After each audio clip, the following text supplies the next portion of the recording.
me chamo Samuel Lopes. Quando minha filha do segundo casamento nasceu, em 1997, ela nasceu com um problema respiratório grave. Era uma gripe que nunca curava. A médica dela, doutora Elita Rodrigues, do Hospital Aliança aqui em Salvador, uma médica cientista, ela disse que essa alergia da menina, ela estava correndo risco de vida. Ela tinha 1 ano, era uma gripe incurável, os brônquios dela cheios de secreção o tempo todo. Quando melhorava um dia, no outro ela voltava pior. Era febre, febre e mais febre. A doutora disse que o quadro poderia evoluir para uma pneumonia e ela poderia não resistir. E ela aconselharia sair de Salvador, porque ela não estava se dando bem com o clima. Como minha esposa, o padrasto dela, o pai dele mora na Chapada Diamantina. Então perguntamos à médica se nessa região seria bom. A médica respondeu que seria excelente, porque lá tem montanhas e é ótimo o clima de montanhas. A cidade está a 800 metros do nível do mar e lá seria ótimo para ela. Bom, aí nós fomos para lá. Abandonei meu emprego aqui em Salvador. Eu era fiscal da prefeitura e fui para lá. Eu também trabalhava com eletrônica. Na época, eu tinha uma oficina na minha casa, onde eu consertava os aparelhos.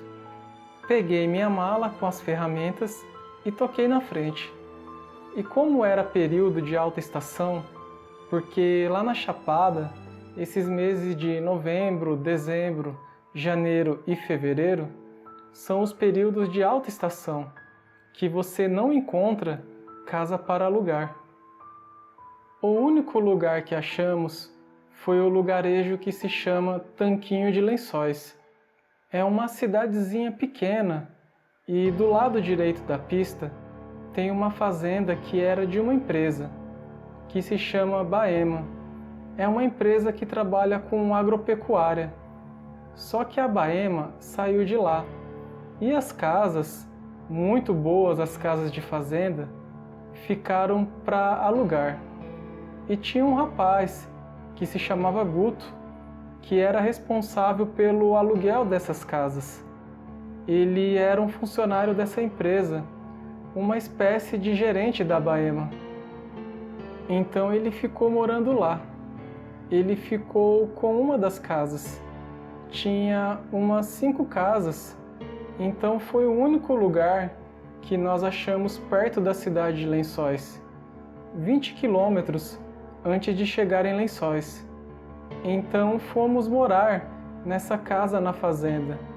E como minha segunda esposa era professora de inglês, quando ela chegou na cidade ela foi logo contratada pelo prefeito, porque o único professor de inglês que tinha foi embora para os Estados Unidos. Lá ele conheceu uma americana, engravidou e aí não voltou mais para o Brasil. Ganhou a dupla nacionalidade dele e ficou lá. Então ela foi contratada imediatamente. E ela ficou ensinando de manhã e à tarde dentro do município de Lençóis e à noite em Tanquinho de Lençóis, onde nós morávamos. A casa de fazenda, onde morávamos, ficava a cerca de 500 metros da escola onde ela trabalhava. Então, o que eu fazia? Quando dava entre 10h15 e 10h30, o horário que ela saía da escola, ela ia para um orelhão e dava um toque para o telefone da fazenda, e eu ia lá buscar ela. Fechava a casa toda.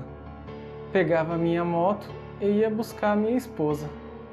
Eu não ia pela estrada, pela BR, porque do lado da minha casa passava a estrada do Feijão, que ia dar até Irecê. Eu ia por uma trilha no mato, uma trilha assim que dá para passar um carro, mesmo os galhos pegando de um lado e do outro da porta do carro. Então eu ia por dentro dessa trilha, até chegar na escola. Aí toda noite eu fazia isso. Em um certo dia, estava garoando. Tava assim, aquela chuvinha fina. Não sei se era lua cheia porque o tempo estava nublado. Provavelmente era noite de lua cheia. E aí fui buscar minha esposa.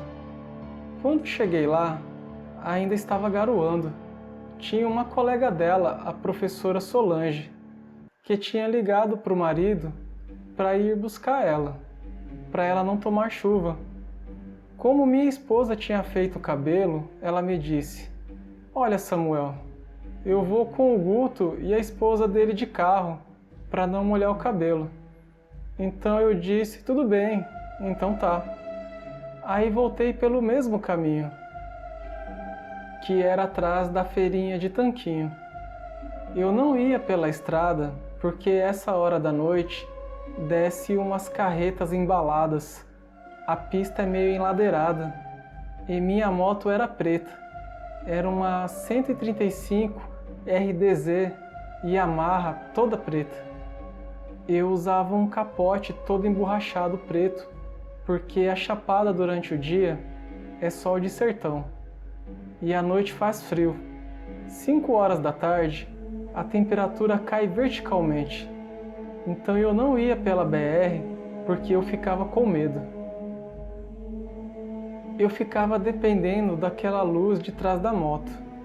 Se uma lâmpada daquela queimasse, eu estaria invisível na estrada à noite, que não tem iluminação.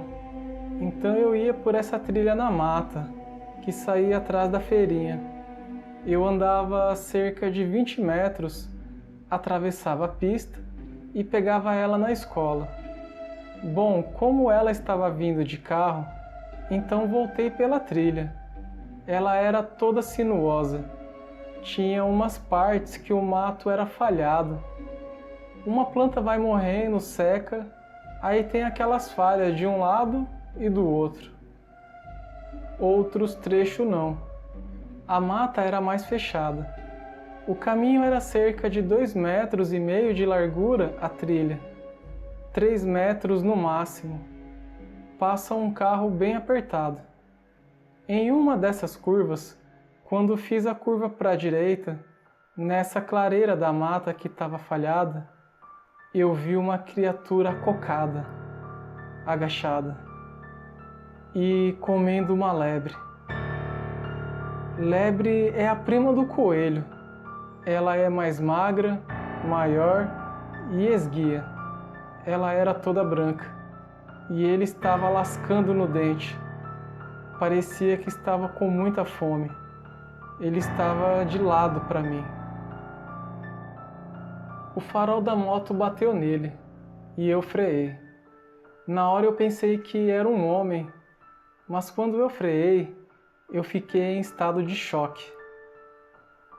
Eu vi os ossos da lebre se quebrando, como um cachorro comendo ossos de galinha. Eu escutei o estalo daqueles ossos se quebrando. Fiquei alguns segundos encarando aquilo, mas ele não olhou para mim. Eu via ele de lado. Ele tinha o focinho comprido. A cabeça dele parecia de um cachorro Doberman. Eu não vi rabo. Os ombros dele, os braços eram mais grossos do que minha perna. Esse músculo que nós temos na maçã do ombro era uma bola, cheio daquele pelo grosso preto. Ele tinha um cabelo que saía da nuca.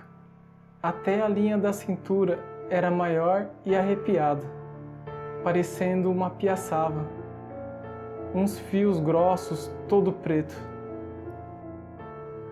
Eu fiquei alguns segundos olhando para ele. Ele não se incomodou com a minha presença. E foi quando a ficha caiu, que eu vi o que era aquilo, que era igual dos filmes. E aí a ficha, quando caiu, eu saí desbandeirado. Não dava para ver, porque na mata não tem lâmpadas atrás. Não tinha poste de iluminação. Eu olhava pelo retrovisor e só via escuridão. e a impressão é que aquilo vinha atrás de mim. Quando eu cheguei na casa da fazenda, eu não botei nem a moto no descanso. Eu joguei ela no chão e tinha uma cerca. Eu abri o ferrolho e fechei depressa. Corri para a porta. Aí, para pegar a chave, na hora da aflição para procurar, porque tinha algumas chaves numa penca, e colocava a chave ao contrário. E eu olhava para trás, para ver se aquilo estava vindo atrás de mim. Foi quando eu entrei e liguei todas as luzes da casa. Do fundo, de um lado, do outro e na frente. E eu tenho uma espingarda. Até hoje eu tenho aqui. É uma espingarda que eu fiz de socar, com barra de direção de Kombi. E eu usava 7 esferas, daquelas de chumbo grosso, que chama 3T cabeça de macaco. Eu botava 7 esferona daquela de chumbo. Aí ela já ficava carregada. Porém eu não botava a espoleta no ouvido da espingarda, porque podia cair ou acontecer algum acidente. Aí eu colocava a espoleta na hora. Aí engatilhei. Botei a espoleta e saí. Olhei pela janela para ver se ele estava do lado de fora. Ele não estava. Então fui para a varanda.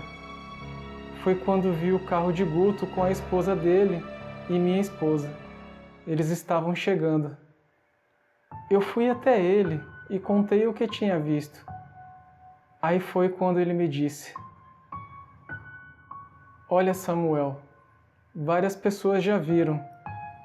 Dizem que é um velho que mora numa cidade que se chama Barro Branco, que é uma cidadezinha que fica perto de Tanquinho de Lençóis. E ele batia na mãe dele. E sua mãe amaldiçoou ele. E ele se transforma nessa criatura, segundo dizem os moradores de lá. Esse rapaz ainda mora lá, o Guto, e eu me separei da minha esposa. Conheci uma outra pessoa lá e vim embora para Salvador e trouxe ela. E eu tenho uma filha com ela. Hoje ela tem 19 anos. E a minha filha, que fui para Chapada Diamantina para tratar, ela foi morar em Aracaju com a mãe. Ela se formou em psicologia, agora há pouco tempo. Ela se curou, ficou boa graças a Deus e está bem. Hoje ela tem 23 anos. Boa noite. Viu? Qualquer dúvida, pode botar meu telefone que eu digo à pessoa.